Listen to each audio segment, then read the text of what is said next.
সমগ্ৰ ভাৰতবৰ্ষত মাহৰ শেষৰটো ৰবিবাৰৰ দিনৰ 11 বজাত প্ৰধানমন্ত্ৰী মহোদয়ৰ মন কী বাত অনুষ্ঠান আজি আমি পূৰ্ণ কামদেৱ এই মমাইতলা বুথত আমি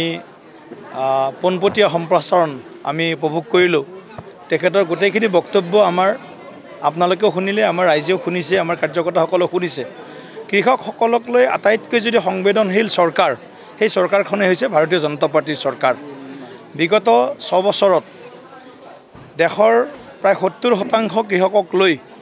কৃষকসকলৰ যি সপোন আছিল, সেই সপোনক বাস্তৱায়িত কৰাৰ কাৰণে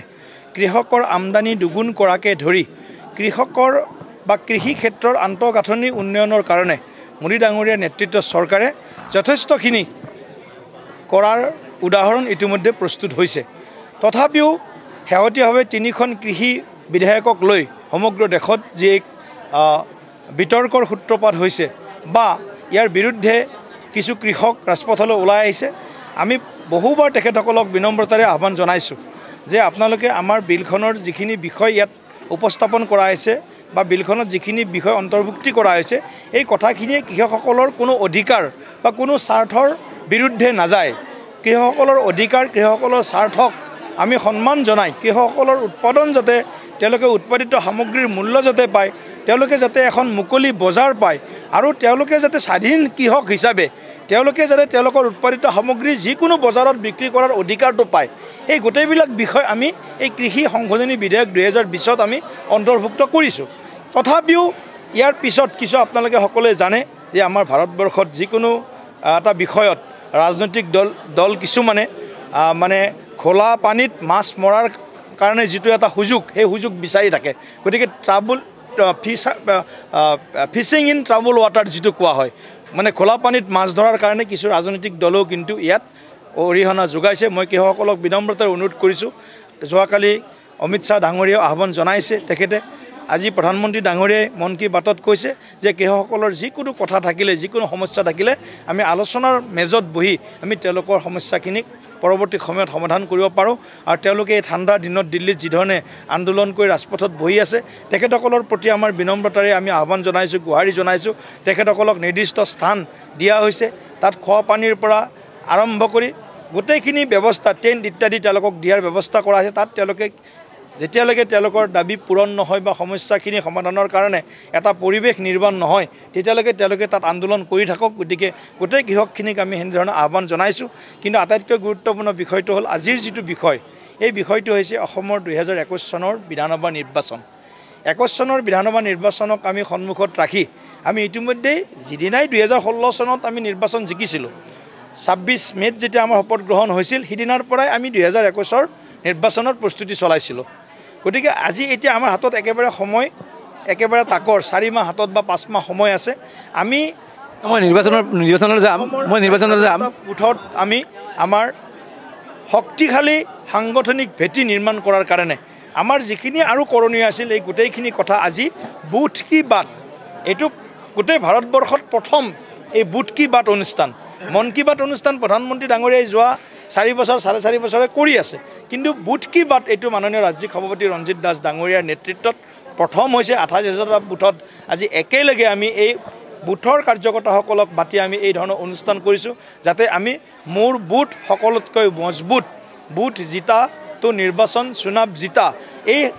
সংকল্প, এই মন্ত্ৰেৰে আমি আজি বুথ শক্তিশালী কৰাৰ কাৰণে আজি পূৰ্ণ কামদেৱ আৰু পূৰ্ণ দৈচপৰা নলবাৰী বিধানসভা সমষ্টিৰ এই দুটা বুথৰ আমি একেলগে আমি কাৰ্যকৰ্তাসকলৰ সভা কৰিছোঁ। আৰু আমি আজি খুব আনন্দিত যে আজি প্ৰায় 3 শতাধিক ইয়াত আমাৰ বুথৰ কাৰ্যকৰ্তা আৰু সমৰ্থক শুভাকাংক্ষী ইয়াত উপস্থিত আছে। আৰু সকলোৱে মিলি আমি আমাৰ এই অঞ্চলটোক, আমাৰ এই নলবাৰী বিধানসভা সমষ্টিটোক 2021ত আমি পূৰ্বতকৈ অধিক ভোটেৰে আমাৰ বিধায়কজনক নিৰ্বাচিত কৰাৰ কাৰণে আমি আগবাঢ়িছোঁ। তবে FPO মানে হ'ল ফাৰ্মাৰ্ছ প্ৰডিউচাৰ্ছ অৰ্গেনাইজেশ্যন। FPO কৃষকৰ উৎপাদিত কৃষকৰ তেওঁলোকৰ সংগঠন। গতিকে এই প্ৰায় 1000 কৃষকক লৈ এটা FPO গঠন কৰাৰ কাৰণে সমগ্ৰ দেশত 1 লাখ FPO গঠন কৰাৰ কাৰণে আমি সিদ্ধান্ত লৈছোঁ। এতিয়া অসমত আৰু ভাৰতবৰ্ষততো ইতিমধ্যে হৈছে, বিভিন্ন হাৰিয়ানা, পাঞ্জাৱ ইত্যাদি যিবিলাক কৃষিত আগৰণুৱা ৰাজ্য, সেইবিলাক ৰাজ্যত ইয়াৰ পূৰ্বেই এনেধৰণৰ FPO বহু গঠন হৈছে। আমি এতিয়া FPOৰ জৰিয়তে আমি কৃষকসকলক আমি শক্তিশালী কৰাৰ কাৰণে তেওঁলোকক স্বাধীন কৰাৰ কাৰণে তেওঁলোকৰ আত্মগাঁথনি নিৰ্মাণ কৰাৰ কাৰণে আৰু সামূহিক সমবায় ভিত্তিত কৃষকসকলক যাতে আমি কৃষি কৰ্মত তেওঁলোকক আত্মনিয়োগ কৰি তেওঁলোকক সহায় সহযোগিতা আগবঢ়াই যাতে তেওঁলোকে এখন সুন্দৰ বজাৰ তেওঁলোকে ইয়াত গঢ়ি তুলিব পাৰে আৰু সকলো কৃষকে যাৰ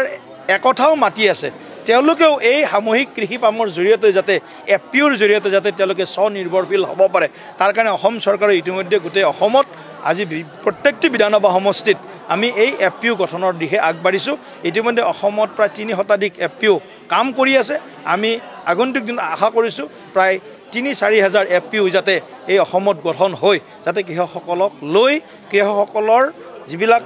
বিষয় আছে তেওঁলোকৰ যিবিলাক কনচাৰ্ণ সেই যিবিলাক তেওঁলোকৰ মানে সমস্যাই কওক তেওঁলোকক প্ৰয়োজনীয় আন্তঃগাঁথনিকেই কওক বা বজাৰৰ কথাই কওক বা তেওঁলোকৰ উৎপাদিত সামগ্ৰীৰ মূল্যৰ কথাই কওক মিনিমাম ছাপোৰ্ট প্ৰাইচেই কওক এই গোটেই কথাখিনি যাতে কৃষকসকলক আমি দিব পাৰোঁ তাৰ কাৰণে আমি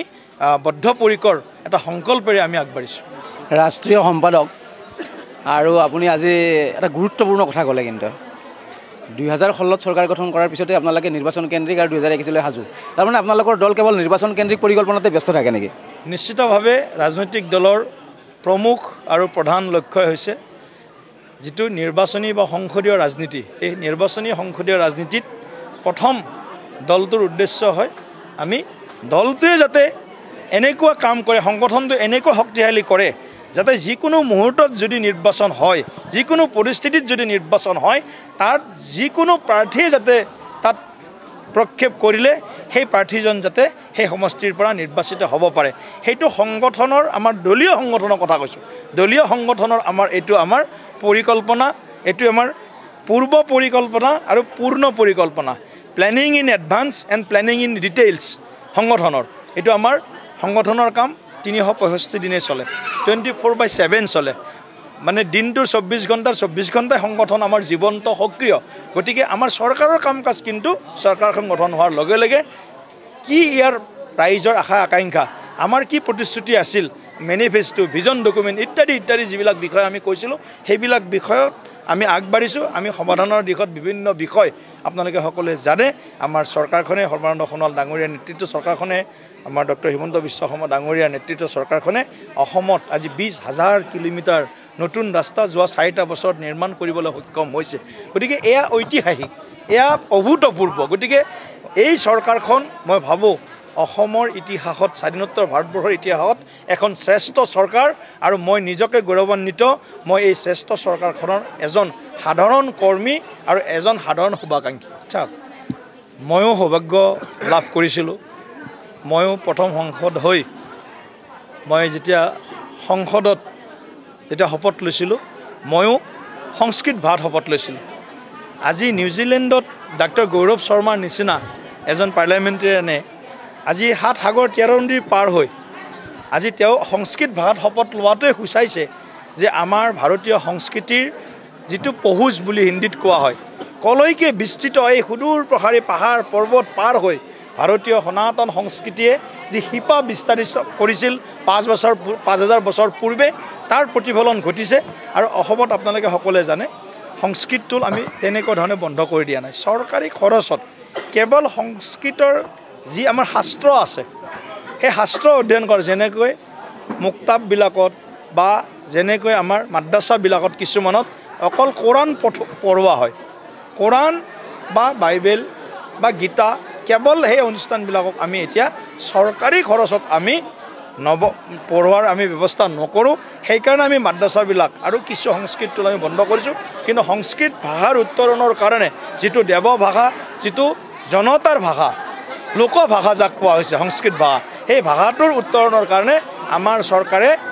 বিভিন্ন ধৰণৰ পদক্ষেপ লৈছে হয়তো কিছুদিন পিছত গোটেই কথাখিনি পোহৰলৈ আহিব ইতিমধ্যে আমি সংস্কৃত ভাষাটোৰ উত্তৰণৰ কাৰণে আমি আপোনালোকে সকলোৱে জানে নলবাৰীৰ নিচিনা স্থানত কুমাৰ ভাস্কৰ বৰ্মা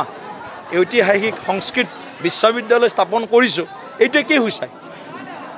এইটোৱে সূচায় যে সংস্কৃত ভাষা দেৱ ভাষা লোকভাষাটোৰ প্ৰতি আমাৰ সন্মান আছে আৰু আমাৰ শ্ৰদ্ধা আছে আৰু এই ভাষাটোৰ প্ৰচাৰ সংৰক্ষণ সংবৰ্ধন তাৰ কাৰণে আমি কাম কৰি আছোঁ